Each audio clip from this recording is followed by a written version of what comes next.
Parce qu'il y a deux mots qu'il a utilisés qui sont déjà le fondement de l'amour. Il a dit le silence.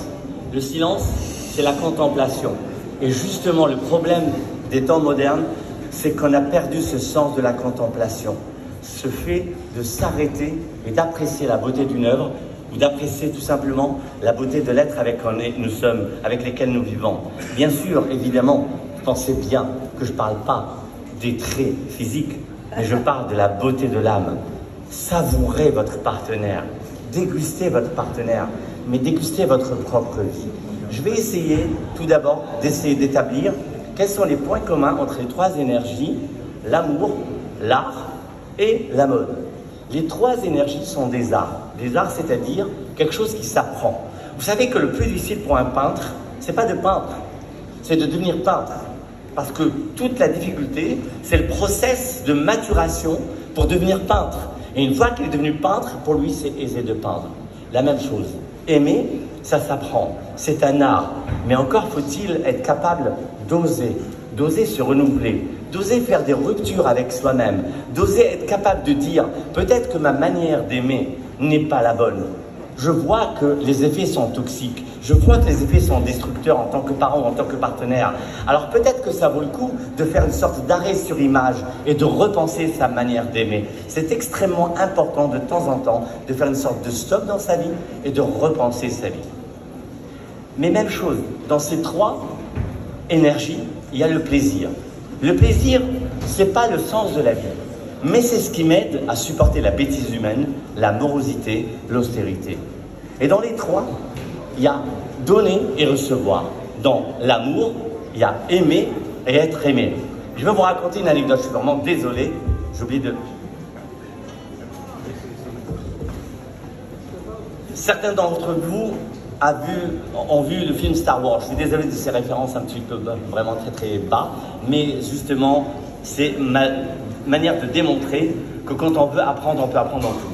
Dans Star Wars, il y a un passage où Anakin, il voit Nathalie Portman, et Nathalie Portman, il dit « Pourquoi tu me regardes de manière bizarre ?» Il dit « Je te regarde comme ça parce que je te trouve belle. » Elle lui dit « Je suis belle parce que je suis amoureuse. » Il lui dit « Non, tu es belle parce que je suis amoureux. » C'est-à-dire la question est, est-ce qu'elle est belle parce qu'elle aime ou est-ce qu'elle est belle parce qu'elle est aimée? Évidemment, vous avez compris que c'est les deux. On a besoin de l'énergie d'aimer, on a besoin de l'énergie d'être aimé. Même chose dans l'art. Évidemment, vous savez très bien, il y a des artistes ici qui vous diront que, évidemment, quand ils arrivent à se réaliser dans la peinture, dans leur art, d'exprimer leurs émotions, ils sont heureux. Mais ils sont heureux aussi quand ils voient des gens choisir leurs œuvres et l'adopter. Donc c'est donner et recevoir. Évidemment, c'est la même chose dans la mode. Dans la mode aussi, évidemment, le créateur est heureux de pouvoir être à l'initiation d'une tendance, d'un mouvement intellectuel, d'un mouvement de couleurs, mais évidemment, il est aussi content de voir ses créations porter ses robes, ses costumes. Avec votre permission, je vais ouvrir au hasard, mais j'aimerais bien que quelqu'un aussi ouvre au hasard pour que je commente sur quoi on va tomber. Juste avant de passer au hasard, je vais raconter une anecdote. Je vous assure, je vous en supplie, je vous donne deux idées. Je vous demande de bien les conserver. La première, c'est un grand artiste de pop art qui s'appelle Andy Warhol. Andy Warhol, il a dit « Chacun de nous aura son quart d'heure de célébrité. » Que signifie chacun de nous aura son quart d'heure de célébrité? C'est-à-dire chacun de vous, pensez bien, chacun de vous a un talent ou bien qui s'est déjà révélé ou qui ne s'est pas encore révélé, mais qu'un jour ou l'autre, vous pourrez le révéler. Mais comprenez, un rêve, ça a un prix. Que ce soit sur le plan professionnel, sur le plan personnel, il y a un prix. Vous ne pouvez pas avoir un rêve, celui de devenir pilote, de devenir guitariste, de devenir peintre, si vous n'êtes pas capable de faire de l'investissement. Vous ne pouvez pas penser à fonder un couple ou une famille si vous n'êtes pas capable de faire des renoncements et des investissements. Chaque rêve a un prix. Donc ce qu'il dit Andy Warhol, c'est vrai, mais il y a un prix à payer. La deuxième notion que je voudrais vous raconter, je vais vous raconter une histoire. Et je vous demande de vraiment mémoriser, ce n'est pas de la théorie. Vous savez, je vous assure, il n'y a pas longtemps, on m'a posé la question, c'est quoi prendre la vie du bon côté? J'expliquais que prendre la vie du bon côté, c'est comme une clé dans une serrure. Si vous tournez la clé dans le bon sens, ben ça ouvre. Mais si vous êtes quelqu'un de têtu que vous voulez absolument ouvrir dans l'autre sens, vous n'allez pas réussir à ouvrir, mais même pire, vous allez casser la clé dans la serrure. Dans la vie, il y a une manière de prendre la vie, de prendre les choses avec bienveillance, avec douceur, et les choses sont fluides. Ou alors, vous prenez les choses avec agressivité, avec malveillance, et alors l'autre, il se braque. Il y a une manière de faire. Et je vais vous raconter une histoire, j'espère qu'il va vous marquer. Ça s'appelle l'enfer et le paradis. Un jour, un élève marchait avec son maître. Il lui dit, maître, ça va, vous arrivez à entendre, vous suivez? Un jour, un élève marchait avec son maître. Il lui dit, maître, s'il vous plaît, c'est quoi l'enfer et c'est quoi le paradis? Il lui dit, l'enfer, c'est une table qui est dressée, 3 bols de soupe, 3 bols de soupe. Chacun devant ce bol de soupe, chacun, il a une soupe délicieuse et chacun, il a une cuillère. Problème de la cuillère, c'est que le poignet de chacun est fixé au bout du manche de la cuillère, ce qui fait que vous n'avez qu'à imaginer la scène, il ne peut pas boire la soupe. C'est-à-dire que l'enfer, c'est pas qu'on lui donne pas à manger, c'est pas qu'on lui donne quelque chose de mauvais à manger, on lui donne quelque chose de délicieux à manger, mais qui n'arrive pas à boire parce que le problème de cette cuillère. Il lui dit, et le paradis? Il dit, le paradis, c'est une table dressée, 3 personnes, 3 bols de soupe, 3 bols de soupe, la même histoire avec la cuillère. Mais moi, je donne à mon voisin et mon voisin me donne. C'est-à-dire, c'est quoi le paradis? C'est pas uniquement déguster une bonne soupe, c'est être capable de déguster une bonne soupe qui m'a été offerte et avoir le plaisir de donner. Mesdames et messieurs, vous avez vu que j'ai exactement la même situation. Mais décliné d'une manière, c'est l'enfer. Décliné d'une autre, c'est le paradis. Je vous assure, je ne vous mens pas. Ça fait des années que je travaille en tant que thérapeute de couple, ou en tant que thérapeute existentiel, dans les problèmes de dépression, etc., d'angoisse, etc. Je vous assure que les modifications dans la vie ne sont pas quelque chose de waouh, mais on change 3 fois rien et ça change tout. Donc apprenez à être doux et à être bienveillant. Avant de l'être avec l'autre, soyez-le avec vous-même. S'il vous plaît, est-ce que je peux inviter quelqu'un? Monsieur, s'il vous plaît. Mais juste vous ouvrez. Ah voilà, merci mille fois. Je vais monter, vous montez. Oui, absolument. Voisin, et vous prenez la page de... Ben, de toute façon, on n'a qu'une seule page. Allez. Pourquoi certaines personnes... Magnifique.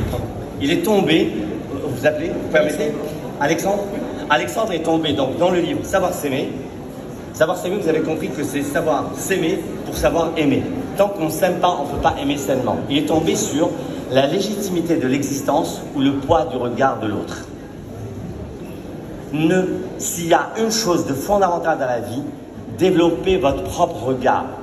L'autre ne peut vous exploser que si vous le laissez rentrer parce que votre regard personnel sur vous-même est défaillant. Parce que vous n'avez pas pris la peine de vous connaître et de vous découvrir.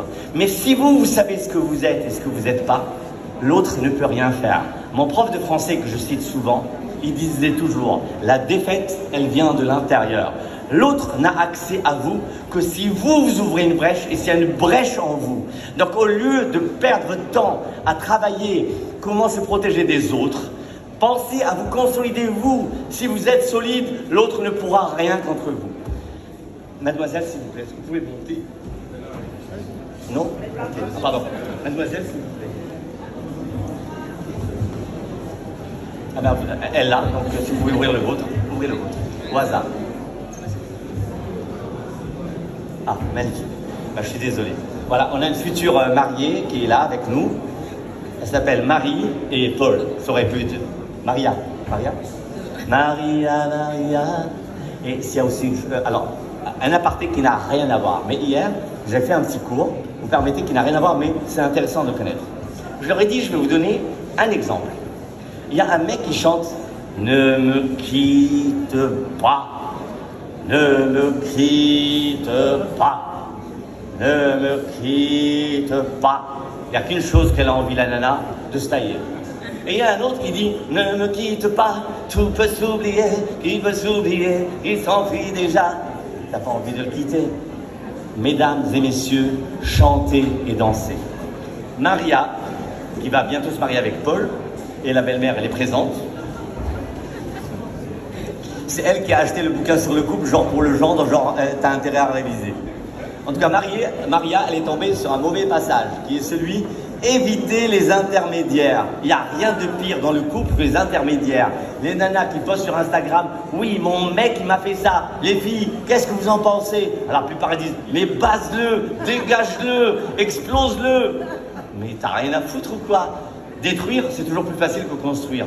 Évitez les intermédiaires. À l'arrière-plan, s'il vous plaît. Mademoiselle, s'il vous plaît, la fille de New York là. New York, na, ni, na, na, na, na. C'est mon mari. Ah, pardon, toi aussi. Na, na, na, na, na, na, na, na, na, na. What do you choose? Ça va s'aimer? Ça va s'aimer. On va s'aimer après le ciel.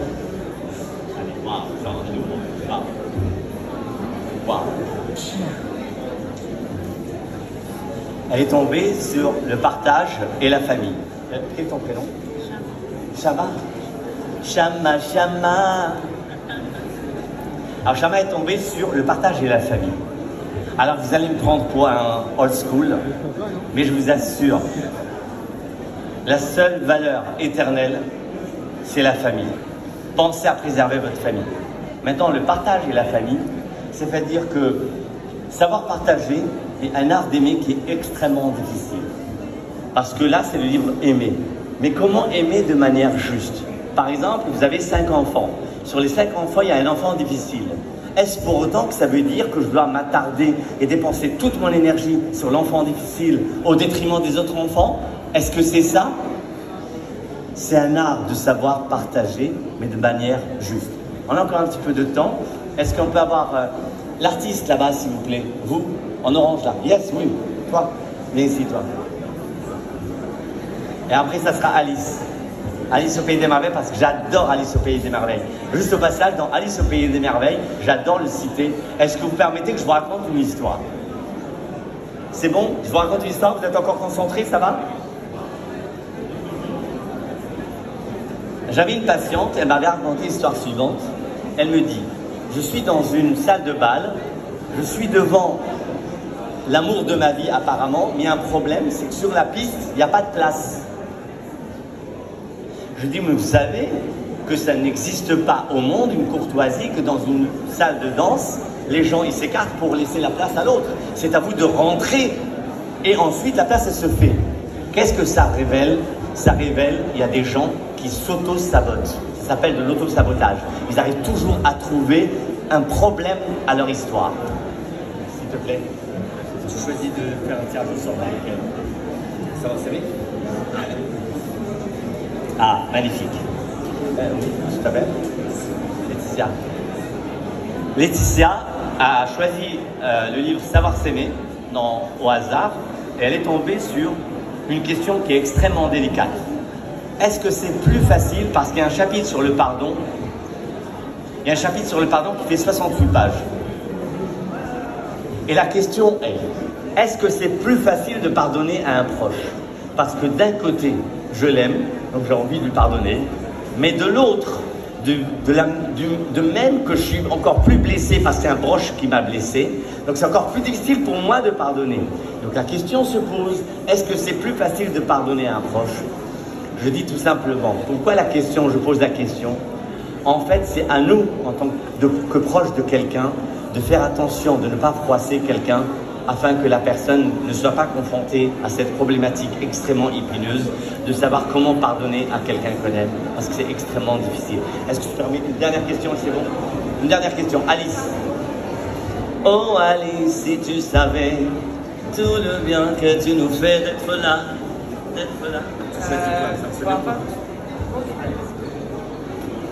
One more time. Wow. Alors Alice est tombée sur le chapitre des ruptures.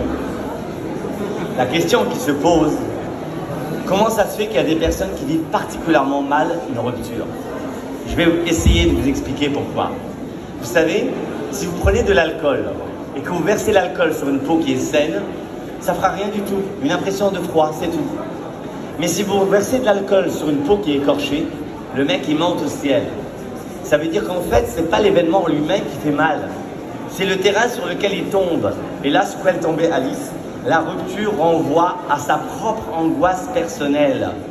Est-ce que cette rupture qui fait mal, c'est la rupture avec l'autre ou c'est la rupture avec soi-même? Pourquoi? Parce que la personne, justement, elle est tombée dans le piège de se regarder exclusivement dans l'autre. Donc quand l'autre part, la personne, elle est perdue, elle est égarée, elle est larguée parce que sa relation avec elle-même passait forcément par cette personne-là. Cette personne disparaissant, elle ne peut plus s'aimer. Donc elle est obligée. Donc encore une fois, savoir s'aimer et savoir aimer. Juste, je vous annonce la bonne nouvelle, puisqu'il distribue les prix mais pas le bien. J'ai reçu la bonne nouvelle vendredi. Mes 2 livres, Couple, les clés pour réussir et savoir s'aimer, ont été sélectionnés par le prix des couples 2023. En tout cas, je vous remercie beaucoup. Je remercie beaucoup Harry de donner de la visibilité à l'amour. Pourquoi? Parce que, vous savez, il y a une très belle phrase que j'adore qui dit « Le mal n'existe qu'à cause de l'inaction des gens de bien ». Si les gens de bien bougent, le mal n'existera pas. Donc chacun qui peut faire quelque chose pour le bien, pour l'amour, pour la bienveillance, que ce soit par rapport à soi, que ce soit par rapport à l'autre, faites-le. Et je vous remercie et j'adore Harry. Harry, merci d'être mon ami, vraiment. Embrasser la tête de Barthez porte bonheur, celle de Harry largement mieux.